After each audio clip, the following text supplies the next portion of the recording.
আসসালামু আলাইকুম সুপ্রিয় শিক্ষার্থী বন্ধুরা, আমরা আজকে 19তম নিবন্ধন পরীক্ষার কতগুলো গুরুত্বপূর্ণ এমসিকিউ নিয়ে তোমাদের মধ্যে হাজির হয়েছি। যদি f of x equal to 2x minus 3 এবং g of x equal to x square minus 2 হয়, তাহলে g ও f মানে গফ মাইনাস 5 এর মান কত?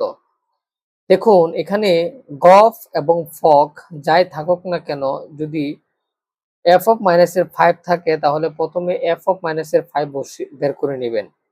এফ অফ মাইনাসের 5 যদি আমি বের করতে চাই তাহলে F of x equal to দেওয়া আছে 2x মাইনাসের 3, তাহলে এফ অফ মাইনাসের 5 সমান সমান হচ্ছে মাইনাস 5 দুগুণে 10 মাইনাসের 3, তাহলে মাইনাসের 10 মাইনাসের 3 মাইনাসের 13।